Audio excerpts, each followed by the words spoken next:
Good morning, everybody, and welcome to the first Military History Q&A.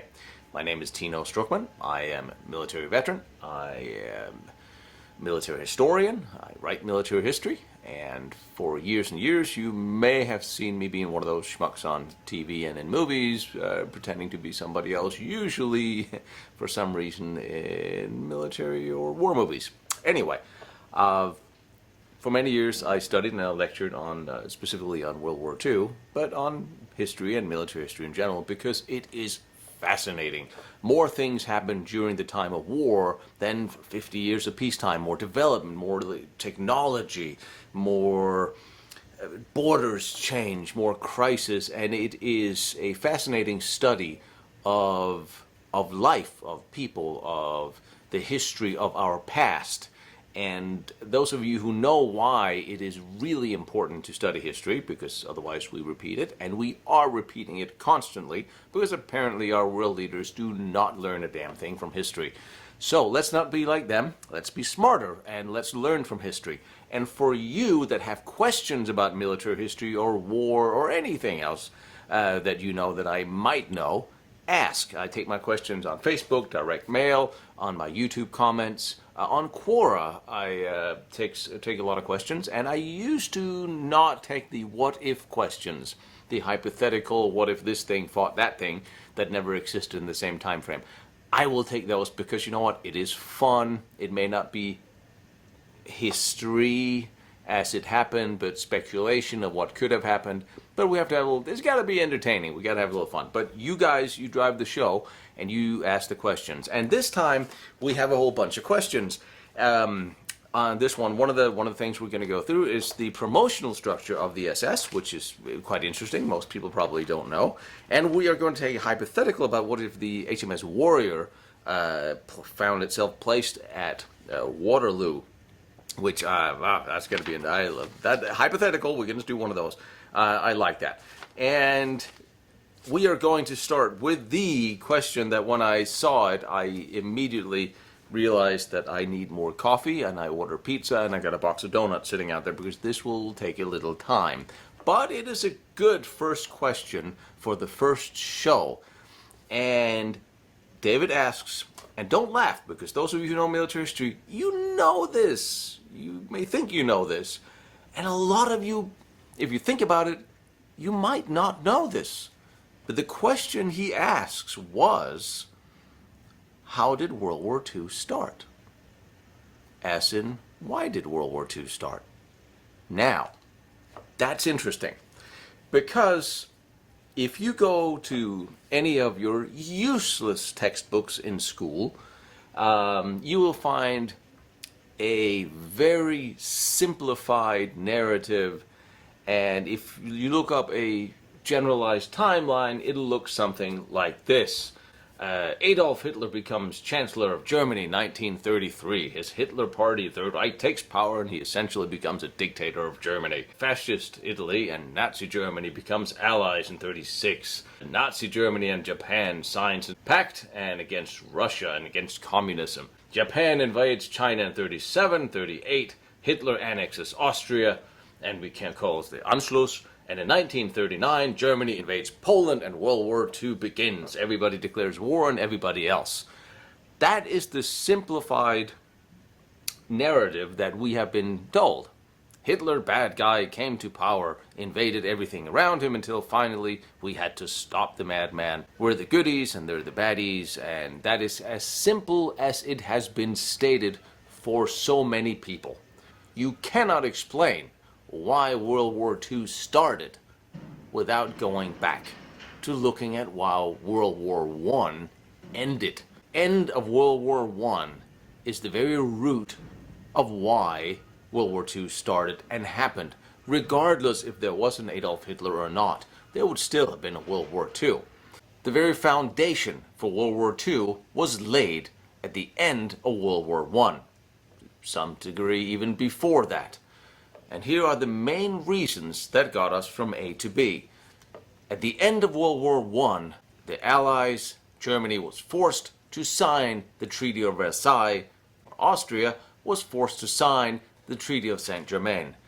Those are the two main reasons of contention that can be linked and seen directly as a reason for World War II's beginning, the reason why the foundation for a National Socialist Party such as Hitler's or Imperial Japan's wish for expansion and security was laid. Also, you can see that Japan wanted to expand after World War I, finally becoming a world power with a world-class military, seeking to expand its territories for various reasons, angering and coming at odds with the United States. And most importantly, the Russian Revolution, the communism, the dictatorship, socialism spreading that came with that, which is a very important other factor in why World War II started. So those 4 reasons we're going to explore now. So to explain the origins and start of World War II, we have to start with World War I. Why is World War I so important 100 years later? Well, it had 40 million casualties, 10 million soldiers killed, whole civilizations uprooted, genocide, and a lot of borders shifted. A lot of alliances were created, a lot of animosity and scores were created at the end of World War I. Quick recap of World War I and what led up to it.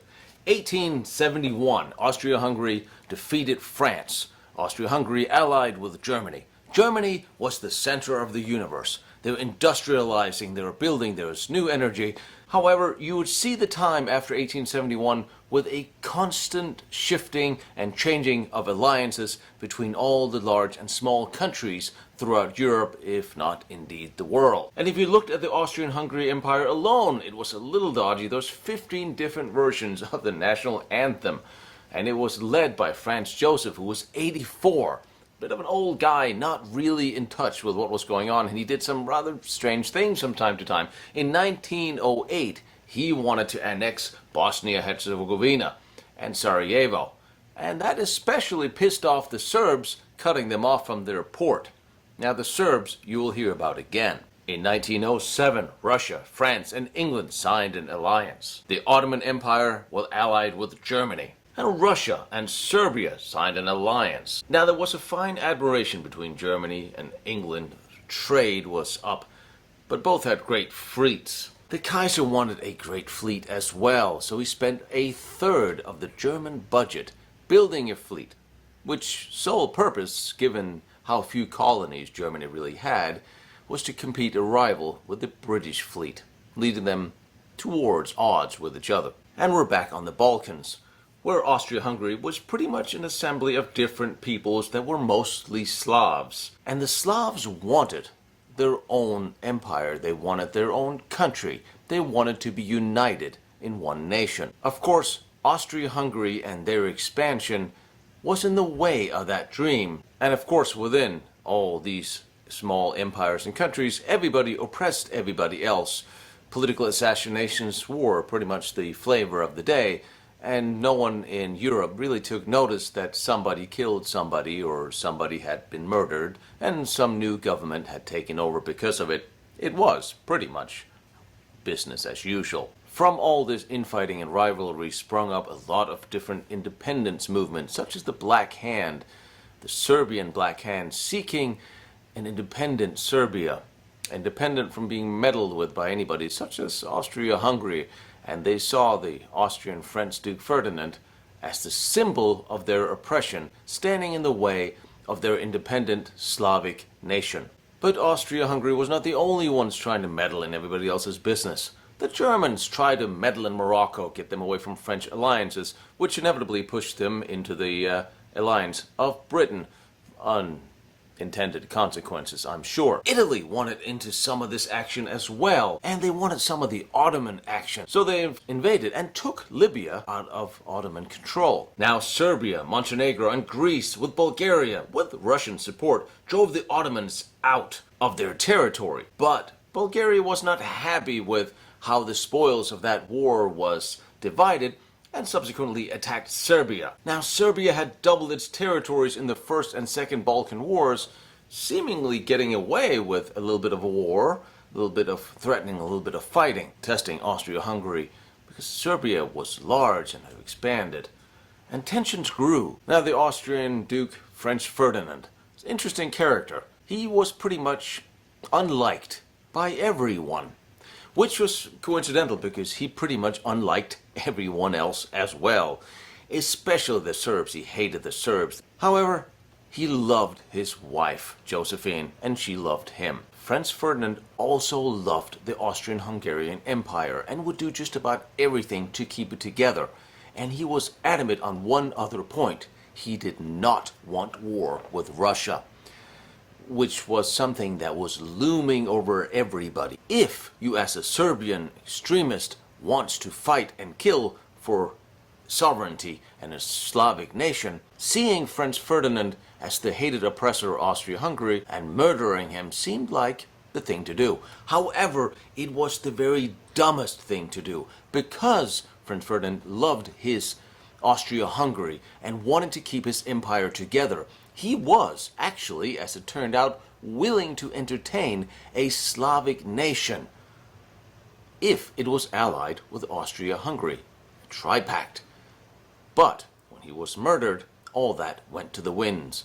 Austria-Hungary sent angry ultimatums to Serbia and finally declaring war. That is how World War I started, because Austria-Hungary was allied, ironclad, with Germany. Britain, France, and Russia was allied with each other. And Russia was allied with Serbia. So when Austria-Hungary declared war on Serbia, they declared war on Russia. Russia declared war on Austria-Hungary. Germany declared war on Russia. Now, because German Kaiser had spent so much money building the fleet, he knew that the German military could not survive a prolonged two-front war, both against Britain and France and Russia in the east, which he now knew was coming. He invaded towards France to get France out of the war, invading through Belgium, triggering their neutrality pact with England. So now Germany was at war with France and England. Trying to get them out of the war quickly did not happen. At the same time, the war in the east started rather successfully initially by the Russians. And remember, all of the monarchs of these various countries were pretty much related with each other, so you can say World War I was one large family feud. And of course, World War I, as it started, it was beginning to peak with the Industrial Revolution and industrialized warfare. You had warplanes, you had tanks, you had artillery in the thousands. Now it was much easier to kill a few people by the pulling of a string in an artillery piece than it ever had been before, 40 years ago, and before that with the great cavalry charges and bayonets. Now, murdering, killing, warfare was much easier on an industrialized scale, and millions of young men paid the price. And because of all of this, all of the European countries were well armed, had professional armies, professional soldiers, all wanting to go to war. Of course, eventually Japan and America became involved in this war as well. That is a quick snapshot of how World War I started. As you can see, a lot of infighting, a lot of different people wanting different things. And just because World War I ended was not necessarily the clarification and resolving of all these different scores they had with each other. In fact, it put a lid on some and forced a lot others. So the peace after World War I led directly into World War II. I could go on and on and on and on about World War I, but I'm not going to do that because somebody did it way better before me. If you want to go into detail about World War I, go to YouTube, find the Great War channel. These guys have done an amazing job of cataloging week by week the events leading up to and during World War I, week by week. Putting it up right here, did a great job, way better than I ever could. So now we can get on to the original question of how and why did World War II start. It started at the end of World War I. After millions of dead, years of war, struggle throughout the entire planet, Germany was under embargo. Russia pulled out of the war after the Russian Revolution. The Tsar was deported, killed. Everybody wanted peace. There had been tens of millions of young men had come home in coffins if their bodies had been found at all. When finally the Allies and the Germans, Austro-Hungaries came to terms and they stopped fighting. No Allied troops had set foot on German soil. The German army had not been beaten in battle. Austrian army had not been beaten in battle. That is important because we'll get back to that in a minute. Another important part about World War I is we need to remember who started it. The German Kaiser did not want to go to war. The German people did not want to go to war, but they had promised alliance to Austria-Hungary. So when Austria went to war, they took Germany with them. Austria, in a sense, fired the first shot of World War I. But now the fighting had ended, and it was time for a peace treaty. During this war, a lot of people had borrowed a lot of money, mostly from the United States, who now wanted this money back. Germany had lost its colonies, and they were not going to get them back. France wanted security, safety, and they wanted to punish Germany. England wanted the sovereignty. They wanted the sovereignty of the seas. They wanted their colonies. They wanted protection. And they kind of wanted to not have to go to war with Germany again. So punishing Germany seemed like a good idea. America took a slightly different, more pragmatic view of things. Woodrow Wilson had 14 points he posed as reason for why the ceasefire had been signed, and we were now looking at a permanent peace treaty. Germany had expected these 14 points to be the mainstay of what became the Treaty of Versailles, and the reason why they had stopped fighting.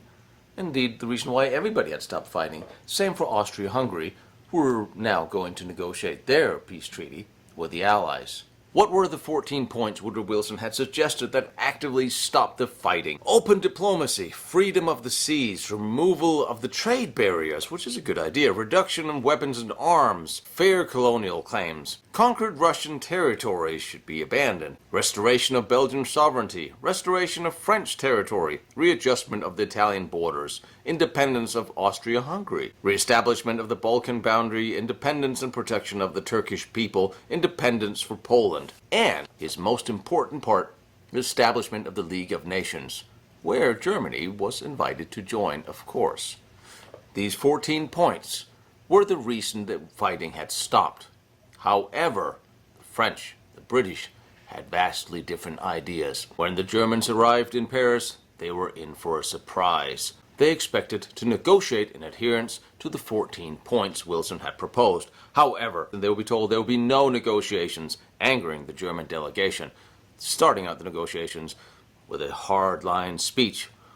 That did not go over well. They were presented with 440 points in the treaty for them to sign, and they were shocked. Germany was to lose 13% of its territory, 10% of its population. It would lose all of its colonies and would be completely disarmed, except for a 100,000-man army. Demilitarization and occupation of the Rhineland. They had to hand over their fleet to the British and pay 40 million tons of coal, hand over 50% of their chemical stockpile, as well as make reparation payments in untold millions of marks. They weren't told how much because that would be decided by an Allied commission after the Germans had signed the treaty. But that was not the worst. The worst was the Germans had to accept full responsibility for the war, take full blame, and pay reparations.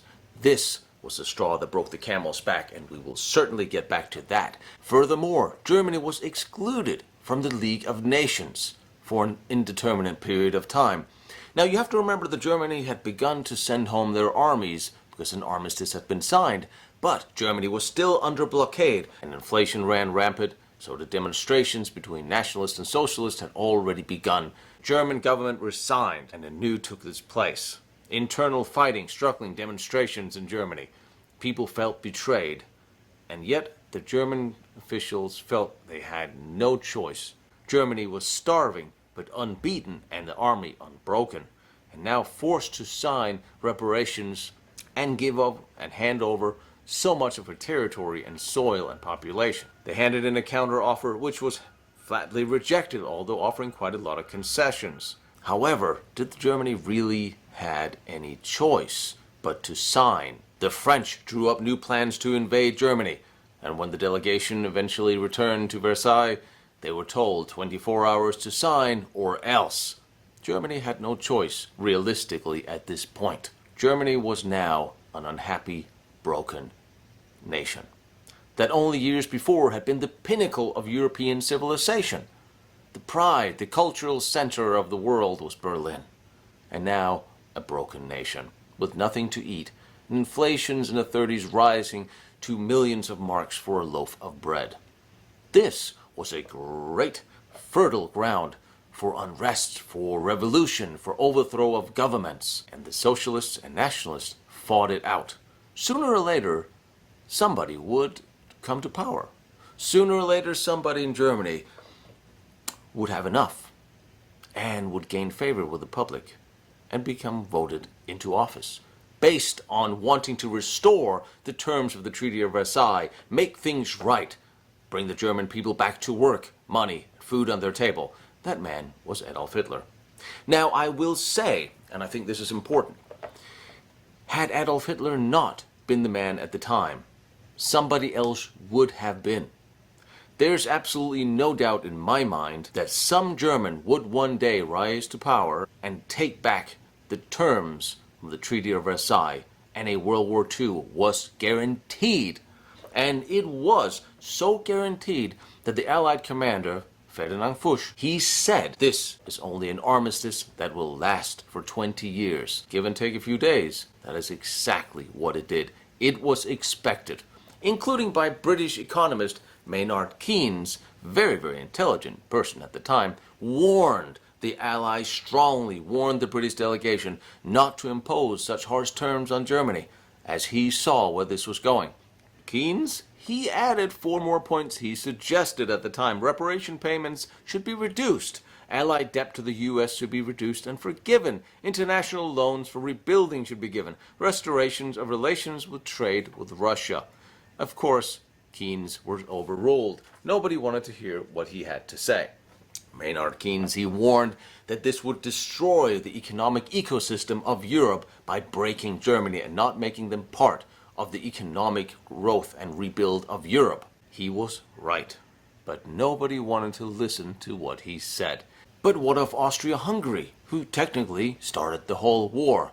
Hungary was broken up into many small nations. Austria-Hungary's union was disbanded, and Austria was made to pay. The Austrian Treaty was the Treaty of Saint-Germain, where even harder terms were imposed on her than that of Germany. Austria would lose 50% of its territory. When the Austrian delegation returned with the terms and they were published in newspapers, 3 days of mourning was declared. Austria have lost all of its industry, all of its arms industry, all of the fertile lands were taken away. It was literally a country that had nothing. Starvation and unemployment ran rampant in the streets as well. And another bad thing for Austria, another point that was imposed on them, they were not allowed to have any submarines. And if you know geography, Austria is landlocked. However, the Allies so carelessly just took the terms of the Treaty of Versailles, copied most of them into the treaty with Austria, and the submarine clause was in there. And the last point, Austria had voted for a Anschluss with Germany. They were both German-speaking countries and wanted to merge as one. The Austrian population had voted for this in favor, great favor. Since Austria lost half of its territory, fertile lands, and industry, the best way for its population to survive was a merger with Germany. However, in terms of Saint-Germain, this was not allowed. The Anschluss that the German and Austrian people wanted was not allowed. And you will come back and see this again in just a short few years at another Anschluss. Also, Poland was given its independence. In fact, most of the European map was rewritten by the Treaty of Versailles, and sometimes very carelessly and with complete disregard for the population in some of these territories, sometimes cutting them in half, giving some to others where they didn't belong. And one thing the Treaty of Versailles caused by giving Poland its independence was the corridor broken up, the land link to Danzig, which remained a German port. That would also come back and haunt us as a fundamental reason for World War II's beginning. In the Far East, Japan, who had fought on the side of the Allies, had become its own industrial nation. Finally, Japan coming into its own as a military nation, had taken control and possession of Korea, and had begun in the 20s and 30s to fight for Manchuria. Also, as the Japanese sphere of influence and opportunity grew and expanded, it came in conflict with the United States and its territories. But the final and fourth very important aspect of why did World War II start is something most people have overlooked as an important influencer, the Russian Revolution. Germany was fighting a two-front war. It was very much in Germans' interest to get Russia out of the war, militarily or by any other means. Now, for years and years, that had been a socialist, a communist underground movement spreading towards workers and soldiers alike throughout all European countries. There's been socialist uprisings in France and in Russia, as we have seen. The Russian Revolution was just this far away. What it took was leadership and leaders. And some of those leaders for the Russian Revolution, Stalin, you know his name, but Lenin and Trotsky. And they were both exiled from Russia. So, if Germany could get those two gentlemen back to Russia, fuel the Russian Revolution, Russia would pull out of the war, making it a one-front war. And they did. And this is interesting because Trotsky was in New York and Lenin was in Switzerland. And this is an odd little conspiratorial thing I want to throw out at you. The bankers and the Russian Revolution. The Russian Revolution and the rise of communism. Hundreds of millions of people have been murdered in the name of communism ever since. And it started with the Russian Revolution. And one thing the Russian Revolution, socialism, communism, seeks to do is spread. And after the Russian Revolution, after the end of World War I, Russia sought to spread its revolution to Germany, France, England, around the world, leading directly to unrest and infighting and ex-fighting on the streets between communists and nationalists in Germany, in France, in Italy. Italy, Mussolini took over with his fascist government, and the Spanish Civil War took place, where for the first time nationalists and socialists actively fought it out with the help of Germany, fought on the side of Franco and the nationalists, and the socialists, communists, with help of Russia. Not a little proxy war, as we would call it in modern society. However, the Russian Revolution, the communists sought to spread. Now, I don't do conspiracies. I'm a historian. I want to know what happened. So, in my research, of course, I come across things, and here's something I want to throw out at you because maybe you can dig into this. This may be a question for Joseph Farrell, but I am kind of curious. The Federal Reserve was founded in 1914, and one of the key members of that was a gentleman named Paul Warburg, a German immigrant. He was a good friend of the Rockefellers. Now that's in itself not really a big deal. He played a key role in funding the war industry leading up to World War I and the possibility of America lending all that money to its allies to fight the war in Europe. Now, nothing new about that. The interesting thing is, what do you think Max's brother was doing? Well, he was running their family bank in Germany and advising the Kaiser while funding the building of his fleet, the Grand Fleet. And supposedly he was also head of German intelligence, although I have not been able to verify that. Now that is really, really, really horseshit. Two bankers on two opposing sides. But that is not only half of it. Now, as I said, Trotsky was sitting in New York, has a chauffeur-driven car, and trying to run and get the Russian Revolution started. Lenin was exiled in Switzerland and living in a house there trying to get the Russian Revolution started. Yet, if these two gentlemen could come back to Russia, they could fuel and start the Russian Revolution and get Russia out of the war, which would benefit Germany, which is why German intelligence smuggled Lenin from Switzerland through the lines and back to Russia.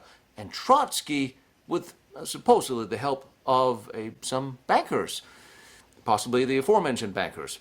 He was given a vast amount of money and put on a ship and sent to Russia. However, that ship was intercepted and stopped in Canada, and he was pulled from the ship because the Canadians, they knew who he was, and they did not want Russia to pull out of the war, which would happen if the Russian Revolution got going, which might happen if somebody like Trotsky got back to Russia and to get it kick-started.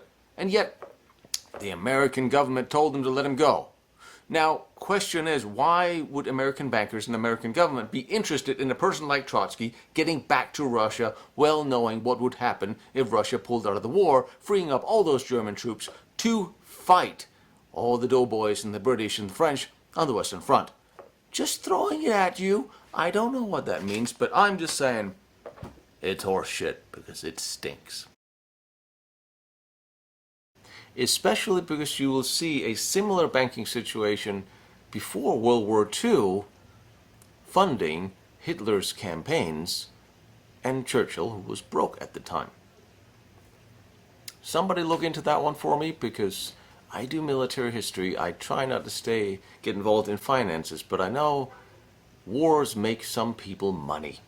So if you follow the money, well, maybe there's a reason for wars. There's a lot of reasons why wars start. Look into it. Let me know what you find, because I am curious on that one. But here you have the four main reasons to ground for World War II's beginning. The Treaty of Versailles, the Treaty of Saint-Germain, the Japanese expansion in the East, and the Russian Revolution and its desire to spread. Let's dive into those a little bit more detailed. Adolf Hitler invaded Poland, leading France and England to declare war on Germany, and off we went. However, it is not that simple. There has to be a reason, even for a man like Adolf Hitler, as to why he would be able to get in a position where he could and felt the need to attack Poland or to risk a world war. And after exhaustive study, here's the conclusions that I have come to. Hitler did not want war with England under any circumstances. He had a high degree of respect for the British Empire. Hitler, even after the declaration of war by the French and British, offered military assistance to Britain in case her empire was ever threatened. Hitler did not want war with Britain, and he saw very little reason to wage war with America. France had the biggest army in Europe in the 30s. They built fortifications along the border of Germany, always expecting World War II. And Britain finally began to rearm in the 30s alongside of Hitler rearming Germany. Germany used to be the premier military power in Europe, now destined to have a 100,000-man army. That he wanted to change because he wanted to be strong enough to walk away from the Treaty of Versailles and get the lost territories back. And that is exactly what he did. He displayed a military strength, and slowly began to annex the territories he had lost. Now, we've always told Hitler, Germany, Nazi Germany, invaded Austria. But did he? We have to go back to at the end of World War I, where Austrian population overwhelmingly voted to join annex with Germany. So was there not a willingness on the side of Austria to merge with Germany? Indeed, it was not a militant invasion. They rolled in, and thousands of people lined the streets throwing flowers. There was some political machinations between Germany and Austria in order to make that happen. Hitler used politics to get the rest of his territories back. And I think Neville Chamberlain was not entirely naive in believing that a coexistence with Germany could happen. In fact, I think he was actually correct, because Hitler did not want war with England. He stated it publicly many, many, many times, said it privately to all his friends, secretaries, and the people who worked around him. This was nothing new. However, Churchill was not on board with a coexistence with Germany, as he had stated many, many times. We had to settle old scores, which is, I guess, the main reason why World War II started. And Hitler was pretty much the German tool for settling those scores. He had run on that platform. He had stated exactly what he was going to do if he became chancellor. And the strange thing about politics is they don't always state what they're going to do.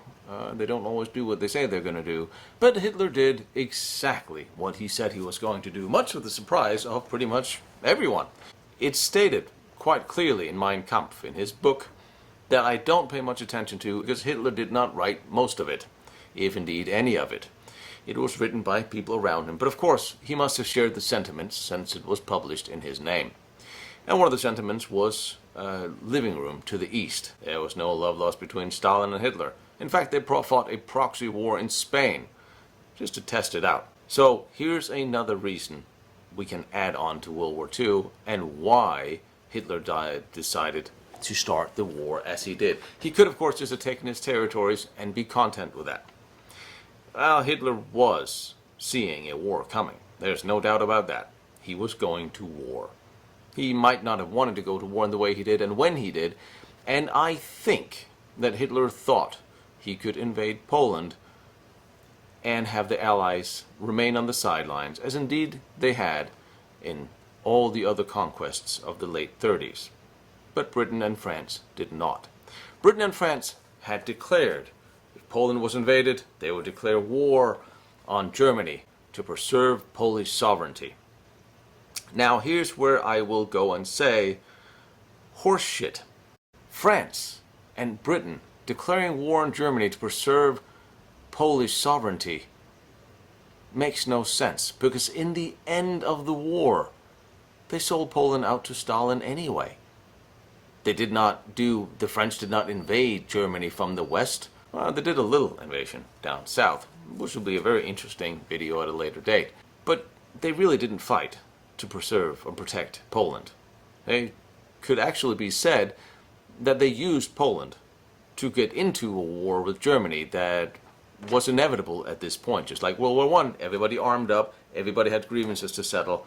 Here we are again, World War II. The old grievances come back, everybody's arming up, war is inevitable. And certainly, Hitler had every intention of taking what he wanted.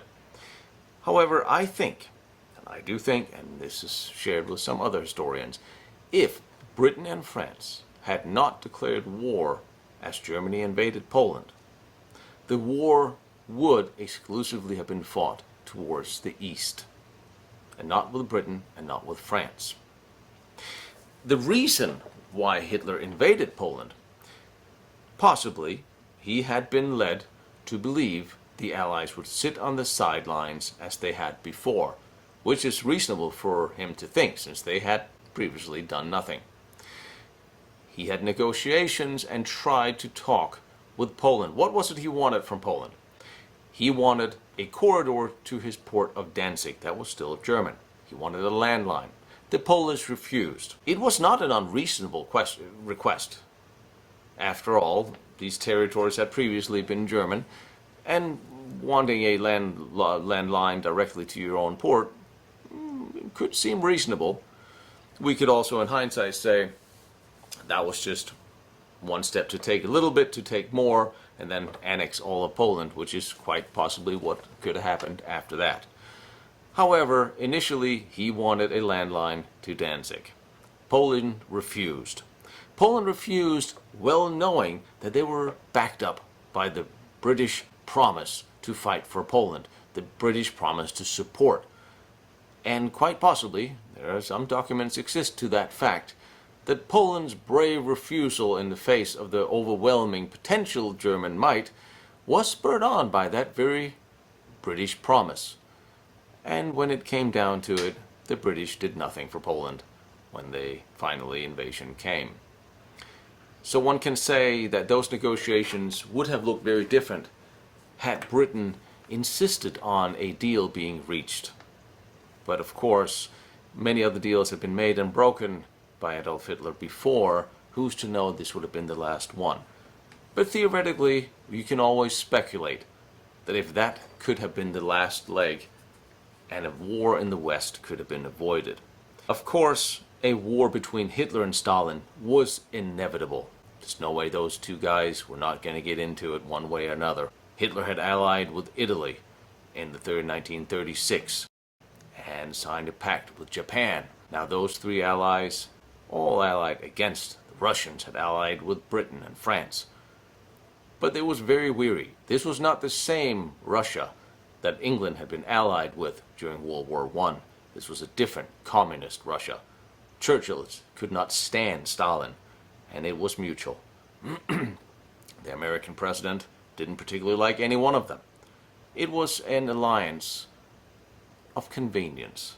However, it was not the alliance that the war started with. The alliance started with an alliance between Russia and Germany. Let's not forget, Russia and Germany both invaded Poland. They did a deal to carve up Poland between them, the Ribbentrop Pact. Don't forget, that's how Russia started the war, on the side of Germany. They could theoretically have left it there, but again, there's no way Stalin and Hitler was going to coexist. And that's possibly also one of the reasons why the Allies did not move, because Russia and Germany were technically allied at the time. So now it would have been a vast escalation if that had turned militarily, which is purely speculation, of course. So as we can see, there's a lot of reasons why World War II started. It had to start. And in the 30s, as everybody was arming, fearing war, they began to prepare for it. Hitler was the symptom of what had grown in Europe. Mussolini was another, Stalin was another, all of them seeking to spread their influence, and with the Western countries sitting by quietly, incompetently, not really wanting to go to war, trying to appease these three dictators. That did not work well. World War I was gone. The optimism was over. The memories of the Great Depression lingered in people's mind. All the new democracies beginning to crack and break up. The rise and expansionism of communism, fascism, nationalism. Civil war in China between the Japanese need to expand. Threat of communist revolution. The perceived injustice of the Treaty of Versailles. All of these aspects fueled the fire that would eventually become World War II. So here you have it. World War II happened for a lot of different reasons. World War II could have happened differently, possibly, with different circumstances, different players. It would and could have looked very differently. You have, on one hand, the Japanese military running Japan, and their wish for expansionism. They invaded and occupied and eventually put an emperor in Manchuria.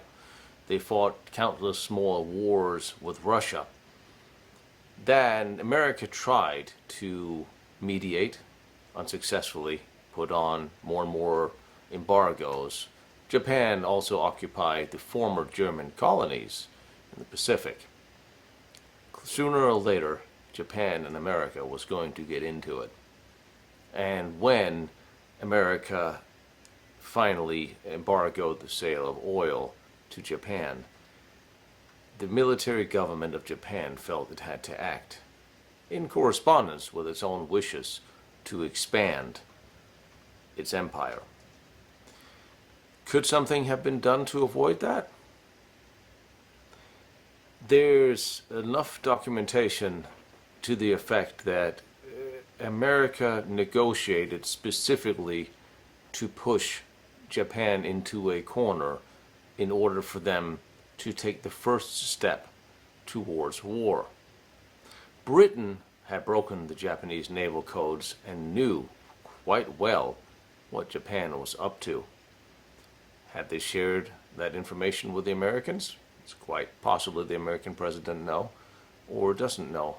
Interestingly enough, the British refused to release those archives because, and I quote, out of fear of incriminating themselves to their allies. Pearl Harbor was inevitable. The invasion of Poland was inevitable, given the circumstances of the 20s and 30s. So World War II really had no chance of not happening. That it unfolded the way it did with the people running it and leading it, I suppose you can look at that as well, if they didn't do it, somebody else would have done it. The Allies could have stepped on Germany hard when Hitler came to power and broke the Treaty of Versailles terms and began arming. And that was a very long, me talking a lot answer to one very small question, and I haven't even begun to cover half of it. But in the next couple of questions we got, some of this will become pertinent, so I hope you paid attention, because now I'm going to have a cup of coffee, and we're going to get on to the next question, which is, did Germany benefit from the Japanese-German alliance? Where I'm going to start by saying generally no, but there's more to it than that. Stay tuned.